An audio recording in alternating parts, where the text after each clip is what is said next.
The departure gate is usually a place of promise, a threshold between the mundane struggles of daily life and the potential of a new beginning. On May 15, 2025, in Bundaberg, Queensland, a flight to Western Australia was scheduled to carry 17-year-old Pheobe Bishop toward a reunion that meant everything to her. It was an emotional investment in her future, a journey to reconnect with her partner Levi. But as the final boarding call echoed and the aircraft doors were sealed, seat 14A remained empty. Pheobe was not on board. She wasn't in the terminal. In fact, she likely never even stepped out of the car that was supposed to take her there. What began as a missing person report rapidly devalued the alibis of those closest to her, exposing a bankrupt moral code and a gruesome conspiracy hidden within the rugged Australian bushland. This is not just a story of a disappearance. It is a forensic audit of betrayal. Before we unravel the evidence that led police to the dark depths of Goodnight Scrub, please make sure you are subscribed to Lost Traces. Hit the like button and turn on notifications. Your engagement is the currency that helps us bring these forgotten voices to the surface. To understand the mechanics of this crime, we must first audit the environment in which it transpired. The Wide Bay Burnett region of Queensland is a landscape of stark contrasts, where lush, profitable agricultural districts clash with rugged, unforgiving wilderness. At the center of this narrative is the small town of Gin Gin, located approximately 50 kilometers west of Bundaberg. It is a locality that prides itself on community cohesion, a place where the social economy is built on everyone knowing everyone else's business. In a town with such a low population density, anonymity is a luxury that simply does not exist. The Bruce Highway runs through it like an artery, bringing a constant flow of commerce. Yet the town maintains a surveillance culture that rivals any high-security bank. Locals recognize vehicles instantly. They catalog faces and routines with subconscious precision. This distinct sociological factor would later prove to be the undoing of the perpetrators. They assumed the vastness of the Australian landscape would offer them a free pass, a way to conceal their actions in a deficit of witnesses. They failed to account for the fact that in a town like Gin Gin, the eyes of the community are always open. The geographic triangle of this case, Gin Gin, Bundaberg, and the dense wilderness of the Goodnight Scrub National Park, creates a specific logistical framework. Bundaberg is the regional hub, housing the airport that was the alleged destination. The drive between the residents in Gin Gin and the airport is roughly 45 minutes, a window of time that became the most valuable asset in the police investigation. It was within this specific time frame that the narrative provided by the suspects would clash violently with the hard data of telecommunications. Flanking this route is the Goodnight Scrub, a name that sounds ominous and proves to be accurate. It is a sprawling expanse of hoop pine forests and impenetrable vine thickets, historically used to hide illicit activities due to its difficult terrain. It is an area where the cost of recovery is high, requiring significant resources to locate anything hidden beneath the canopy. It was here, amidst the silence of the scrub, that the grim reality of Pheobe's fate would eventually be uncovered. But before we analyze the crime scene, we must understand the value of the life that was lost. Pheobe Bishop was not merely a statistic. She was a vibrant, complex young woman with a gypsy soul and a warrior spirit, as described by her mother, Kylie Johnson.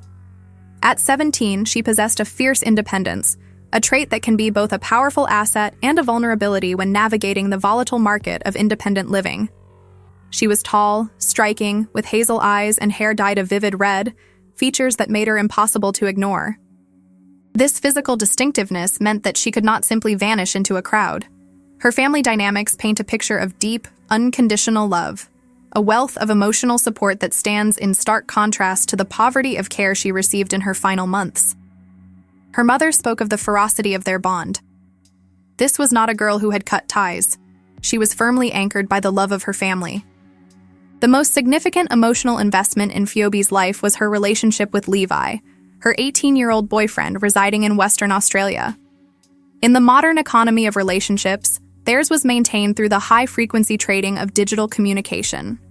They would video chat nightly, falling asleep while still connected. Levi and his father, Rick, had moved to Western Australia to escape the trauma of the past, specifically the death of Levi's mother in a car accident. For Pheobe, the trip to Western Australia was not just a holiday, it was a mission of healing. Levi had purchased a gift, and they had planned a camping trip to celebrate. This context is vital because it establishes Pheobe's state of mind as undeniably forward-looking. She was not depressed. She was an individual with a clear, profitable plan for her immediate future. However, the domestic environment Pheobe was living in was a stark deviation from the stability of her family home. She was residing in a rental property in Gingin with two adults significantly her senior, James Wood, 34, and Tanika Bromley, 33. The economics of this living arrangement are murky, but the conditions were crystal clear. Investigators described the residence as squalid, a term implying a systemic collapse of hygiene. There was evidence of severe animal neglect, an indicator criminologists often associate with social disorganization. The linkage theory of violence suggests that individuals capable of neglecting dependent animals are statistically more likely to exhibit aggression toward humans. This was the volatile environment Pheobe was navigating, a house of chaos likely fueled by financial strain and interpersonal friction. The profile of the accused, James Wood, presents a man existing on the margins. Little is recorded regarding his legitimate employment, but his lifestyle left a distinct footprint. Police noted that prior to his arrest, Wood had been frequenting his vehicle, a gray Hyundai X35, effectively living out of it. In a sociological sense, this displacement is a red flag. Why would a man with a rental property choose to sleep in his car? Post-crime, this behavior takes on a new interpretation. The car was the primary mechanism of transport for the crime. His proximity to it suggests a psychological need to control the asset that held the most incriminating biological evidence. Wood was not a silent figure. He was vocal, manipulative, and eager to sell a version of events that exonerated him to the media. Tanika Bromley, the 33-year-old partner of Wood, completes the domestic picture. Her connection to the victim was transactional in origin. She had previously been employed by Pheobe's mother. This pre-existing relationship likely facilitated the trust that allowed Pheobe to move into the home. It was a breach of the unwritten contract of guardianship. Instead of safety, Bromley and Wood allegedly formed a coalition of deception. Charged jointly, their movements were coordinated, suggesting a partnership that extended into criminal enterprise. Then there is the third player, Kieran Daniel Mittelhäuser, a 30-year-old man arrested later. His role, as alleged by police, was that of a service provider in the economy of crime. Charged as an accessory after the fact, Mittelhäuser fits the profile of an associate brought in to handle the dirty work. His task was specific: to utilize Pheobe's mobile phone and bank card to create a false digital trail. By manipulating this data, they attempted to artificially inflate the timeline of Pheobe's life, making it appear she was active and spending money long after she had been killed.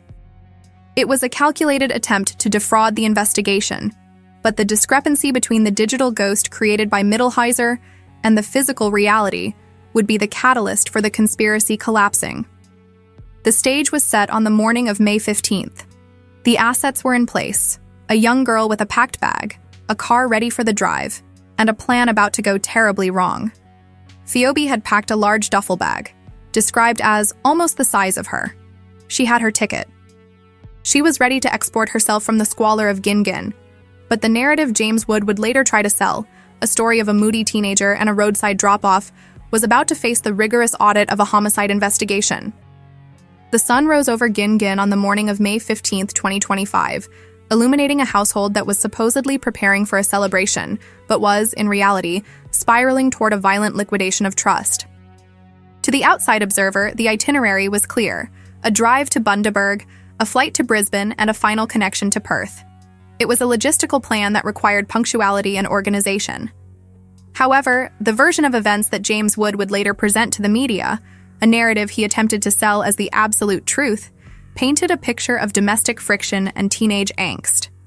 According to Wood's account, the morning began not with excitement, but with chaos. He claimed that around 8:00 a.m., Pheobe slept through her alarm and woke up furious. In his retelling, she was anxious about missing her flight and deeply insecure about her appearance for her boyfriend, Levi. Wood described a scene of high stress, positioning himself and Tanika Bromley as the patient, albeit frustrated, guardians trying to manage a volatile situation. He detailed how he gave Pheobe a pair of new gray tracksuit pants to wear because she was stressing about her outfit, a specific mundane detail designed to add a layer of authenticity to his story. In the economy of lying, These small, tangible details are the currency used to purchase credibility. He wanted the public to visualize the gray pants, to focus on the wardrobe drama, rather than the darker reality unfolding in the background. The trio, Wood, Bromley, and Pheobe, piled into the gray Hyundai X35. Bromley was behind the wheel, Wood in the passenger seat, and Pheobe in the back, accompanied by her large duffel bag. As they navigated the 45-minute drive toward Bundaberg Airport, the atmosphere in the car was allegedly tense. Wood's narrative claims that as they approached the airport, just a kilometer from the terminal, they pulled over to the side of the road. The reason given was that Pheobe needed to calm down and fix her makeup. Wood stated that Bromley passed a makeup bag to the teenager and that the two adults exited the vehicle to give her space. It was a story built on the trope of the difficult emotional teenager, a stereotype calculated to make any subsequent erratic behavior seem plausible. Wood claimed they waited. Estimates varied in his retellings between 3 to 8 minutes, before returning to the car to find Pheobe gone. He told reporters he simply assumed she had walked the remaining distance to the terminal to check in, a decision that, if true, would represent a bizarre and risky abandonment of her luggage and her ride. This was the alibi: a roadside drop-off, a walk to the terminal, and a disappearance into the ether of the airport crowd. However, while Wood was constructing this elaborate story, a very different reality was being recorded by the impartial observers of the digital world. The most damning piece of evidence came not from a witness on the road, but from the phone of the boyfriend waiting in Western Australia. While the car was en route to Bundaberg, Pheobe made a call to Levi. It was not a call of excitement or anticipation. Levi later recounted to police that he heard yelling in the background. The audio landscape was not one of a supportive family drive, but of a heated altercation. Levi noted that he couldn't really hear Pheobe clearly before the line went dead. The call cut out abruptly. This was not a signal drop. It was a termination. That silence was the moment the transaction shifted from a travel plan to a tragedy. It was the last time anyone who truly loved Pheobe Bishop would hear her voice. The yelling Levi heard was likely the sound of the motive manifesting, the escalation of a conflict that the suspects would later try to bury under the guise of a makeup stop. The police investigation, led by Detective Acting Inspector Ryan Thompson, began to rigorously audit the suspect's timeline against the hard data of surveillance. If Wood's story was true, Pheobe should have been captured on the extensive CCTV network that guards Bundaberg Airport. Security cameras in modern transport hubs are designed to track every asset, every passenger, and every vehicle. Investigators combed through hours of footage from the terminal entrances, the check-in counters, and the perimeter roads. The result was a chilling void. Pheobe Bishop never entered the terminal. No camera captured a tall girl with red hair walking from the roadside. She never approached the check-in desk. She never passed through security. The digital ledger of the airport confirmed that she had effectively ceased to exist before she could even become a passenger. The makeup stop was exposed as a fabrication, a staging area for a crime rather than a pause for cosmetics. Furthermore, the timeline of the vehicle betrayed the suspects. At 10:30 a.m., just 2 hours after the alleged drop-off, CCTV footage from Gingin captured a vehicle matching the gray Hyundai X35 driving back through the town. The math simply did not add up.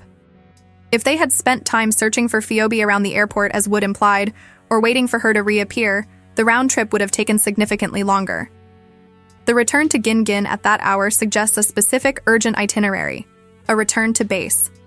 In criminal profiling, the return to the primary residence or a familiar safe zone immediately after an event is often driven by the need to clean up, to hide evidence, or to regroup. They were not searching for a missing girl. They were likely managing the logistics of a homicide. The car, which Wood had been living out of, was now a mobile crime scene, potentially carrying microscopic evidence that could bankrupt their entire alibi. When Pheobe failed to arrive in Perth, the alarm was raised immediately. Levi, sensing the catastrophic nature of the silence following that cut-off phone call, alerted her family. On May 16th, a missing person report was filed. The police response was initially standard, but the anomalies in the case forced an immediate escalation. A 17-year-old girl with a paid ticket, luggage, and a waiting partner does not simply liquidate her own life without a trace. The investigators looked for proof of life, bank transactions, social media activity, cell tower pings. Initially, there was a deafening digital silence. This lack of activity is often the strongest market indicator of foul play. However, as the investigation deepened, strange blips began to appear on the radar. The phone activity that did occur was clumsy, pinging towers that were inconsistent with a girl traveling to Western Australia. It was here that the involvement of the third party, Kieran Mittelhäuser, began to bleed into the narrative. The suspects, realizing that total silence was suspicious, allegedly attempted to artificially inflate the activity on Pheobe's accounts. But forensic data is precise. Using a bank card or a phone creates a geospatial record. When the person using the card is a 30-year-old male associate and not a teenage girl, the deception becomes transparent. By May 21st, the status of the case shifted formally. It was no longer a search for a runaway, it was a suspicious disappearance. Detectives declared two primary crime scenes, the squalid residence in Gin and the grey Hyundai X35. The seizure of the vehicle was a pivotal moment. Modern forensic ecology allows specialists to recover biological data, DNA, blood, fluids, from upholstery even after rigorous cleaning. Wood's admission that he had been sleeping in the car took on a new, sinister context. Was he guarding the vehicle to prevent others from seeing stains? Was his homelessness a result of being unable to sleep in the house where the violence occurred? The police impounded the car, stripping it down, turning the interior inside out in search of the microscopic currency of truth. Meanwhile, the community of Gin began to mobilize. The small-town dynamic that the suspects had underestimated kicked into high gear. Dashcam footage was solicited, and locals began reviewing their own movements on May 15th, looking for the gray car, looking for the girl with the red hair. The pressure was mounting, and the suspects were beginning to feel the walls of their fabricated reality closing in. As the days turned into weeks, the psychological strain on the family was immense. Pheobe's mother, Kylie Johnson, utilized Facebook not just as a grieving platform, but as a tactical tool. Her posts were raw, detailed, and constant, ensuring that Pheobe's face remained in the algorithmic feed of every local resident. She described the family as shattered, a term that conveys the total insolvency of their emotional world. This digital vigilance prevented the case from going cold. It kept the pressure on the police and, crucially, on the suspects. Wood, feeling the heat, decided to double down on his investment in the lie. He reached out to the media, granting an exclusive interview to the Daily Mail Australia just hours before his arrest. In this interview, he was calm, detailed, and utterly convincing to the untrained eye. He spoke of his concern, of how they just wanted to get her checked in. It was a classic manipulation tactic known as embedding, inserting oneself into the investigation as a concerned witness to steer the narrative away from the truth. But as he spoke to the reporters, providing them with the makeup bag story, detectives were finalizing the paperwork that would charge him with murder.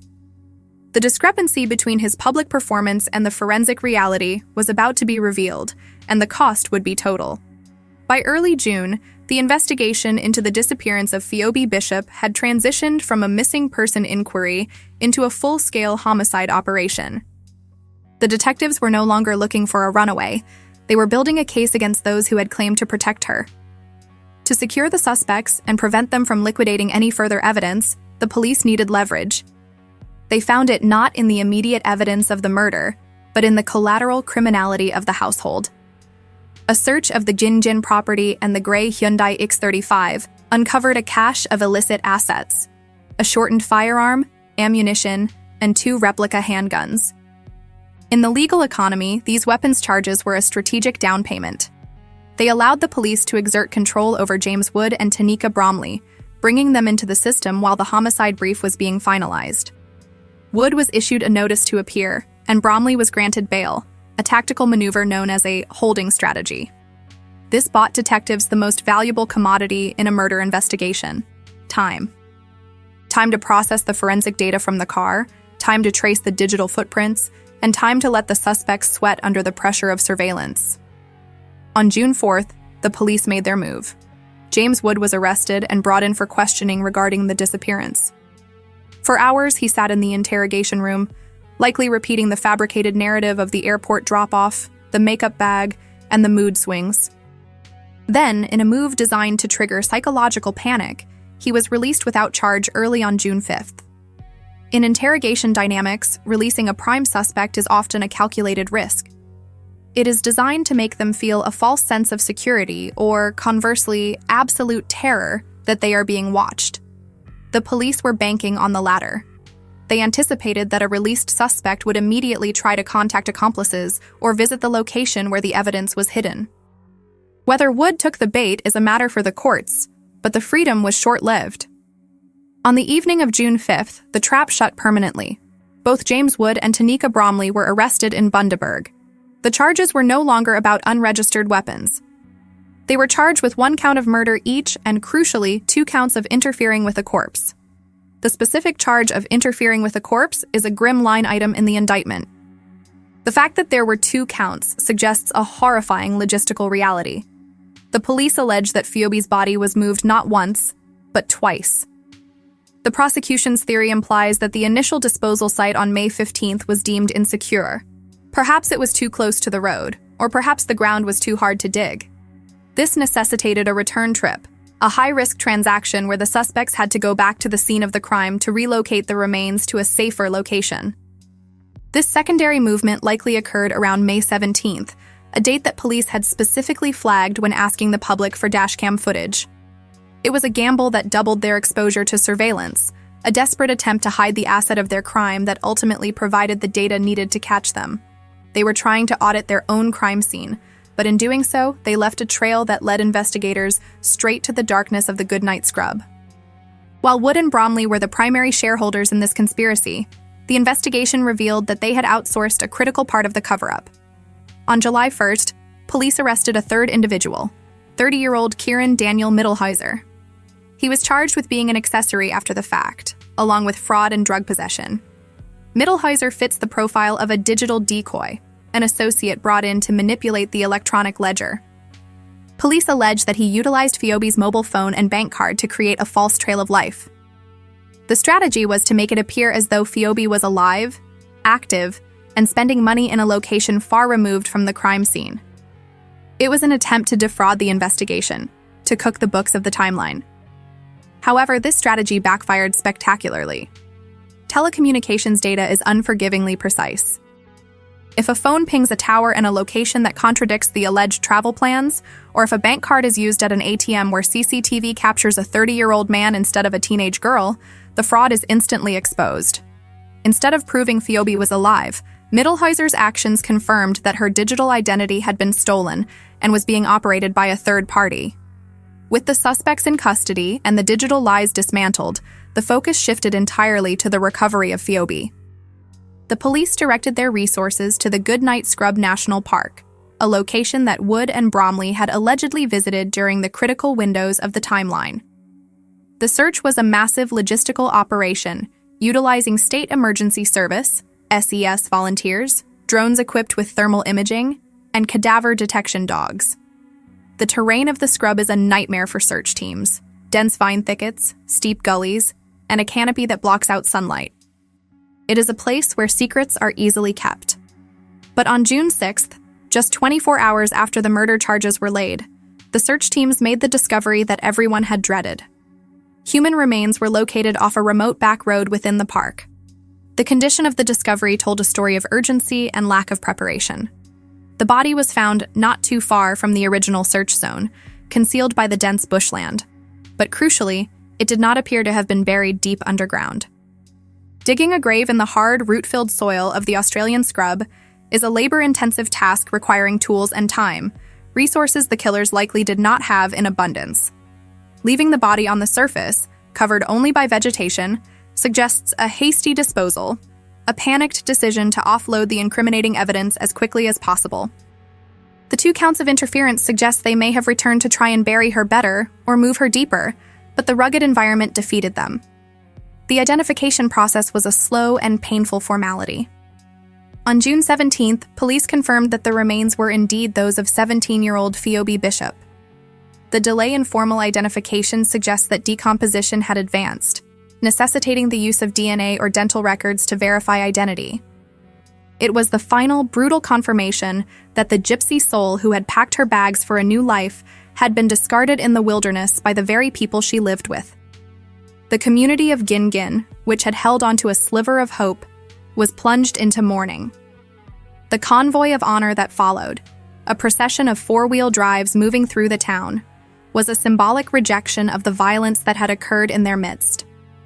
But for the family, the discovery was the beginning of a new kind of hell, the legal process. The suspects were remanded in custody, their initial confident denials replaced by the silence of the courtroom. The makeup bag story had collapsed, the digital fraud had failed, and the only thing left was the cold, hard evidence waiting to be presented before a judge. The investigation into the death of Pheobe Bishop stands as a grim case study in the economics of betrayal. It reveals a tragedy compounded by the calculated actions of those who were contractually and morally obligated to provide a safe harbor for a minor. From a criminological perspective, the murder was likely the result of an escalation in interpersonal conflict, a combustible interaction fueled by the volatile environment of the Gin residence. The phone call to Levi featuring the sounds of yelling and a sudden disconnection suggests that the violence was not premeditated in the long term, but rather the result of a sudden, catastrophic collapse in the relationship between the housemates. However, what followed the violence was a cold, transactional attempt to cover the tracks. The decision to drive to the airport, to fabricate the story of the makeup bag, and to engage a third party to manipulate digital data, transforms this from a crime of passion into a conspiracy to pervert the course of justice. The offenders attempted to launder the timeline, trying to wash away the guilt by creating a counterfeit narrative where Pheobe walked away of her own volition. The failure of this plan lies in the suspect's inability to understand the modern surveillance economy. James Wood and Tanika Bromley operated under the archaic assumption that their word was the gold standard. They believed that if they told a consistent story, even one filled with mundane details like gray tracksuits and makeup bags, it would be accepted as currency by the police. They failed to account for the fact that in 2025, human testimony is the least valuable asset in a homicide investigation. It is easily devalued by the hard data of CCTV, GPS tracking, and telecommunications metadata. Their attempt to stage the crime scene at the airport was a deficit strategy. It relied on the absence of evidence, no body found, rather than the presence of a verified alibi. When the police seized the gray Hyundai and audited the digital footprint created by their accomplice, Kieran Mittelhäuser, the suspect's narrative went bankrupt. The makeup stop was exposed not just as a lie, but as a clumsy attempt to explain why Pheobe never checked in, a desperate bid to balance the books of a timeline that was already millions of dollars in the red. As of late 2025, the judicial process is moving with the slow, grinding inevitability of a massive bureaucracy. James Wood and Tanika Bromley remain remanded in custody, their lives now confined to the sterile geometry of a prison cell. They face a trove of evidence that places them at the center of the crime: the witness statements, the timeline discrepancies, the digital forensics, and the biological reality of the body in the scrub. The legal defense will likely attempt to fracture the alliance between the two, with each trying to offload the primary liability onto the other. A classic prisoner's dilemma where the cost of loyalty is too high to maintain. Kieran Mittelhäuser, the alleged digital accomplice, also faces the courts, his involvement serving as a warning that in the digital age, there is no such thing as a silent partner. Every keystroke, every swipe of a bank card, leaves a record that can be subpoenaed and used to dismantle a fabricated life. For the community of Gin and the family of Pheobe Bishop, the account remains unsettled. No verdict can refund the life that was stolen. The convoy of honor that wound its way through the streets was a powerful demonstration of community wealth, not in money, but in solidarity and shared grief. It was a rejection of the violence that had taken root in their town. But for Pheobe's mother, Kylie, and for Levi, the boy who waited at the arrival gate for a passenger who would never land, the loss is a debt that can never be repaid. Pheobe was a girl with a warrior spirit, a young woman who was actively investing in her future, moving toward love and stability. She was not a runaway. She was a traveler intercepted by malice. Her story forces us to look at the vulnerabilities of young people in independent living arrangements, the social disorganization that can fester behind closed doors, and the devastating speed with which a life can be liquidated when those doors are shut. Justice is a long game. It requires patience, resources, and the relentless pursuit of the truth. As the prosecution prepares its brief and the court dates are set, the memory of Pheobe Bishop remains the most powerful evidence of all. She was a daughter, a sister, a partner, and a friend. Her voice may have been silenced in the back of a gray car on the Bruce Highway, but the forensic echoes of her life have screamed louder than any lie her killers could invent. Thank you for joining us on this investigation into the disappearance and murder of Pheobe Bishop. This case is still active in the courts, and as new evidence comes to light, the narrative may evolve. If you found this deep dive valuable, please invest a moment to hit the like button and subscribe to Lost Traces.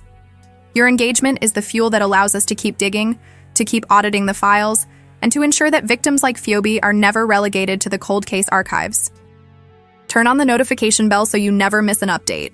Until next time, stay observant, stay safe, and remember, the truth always leaves a trace.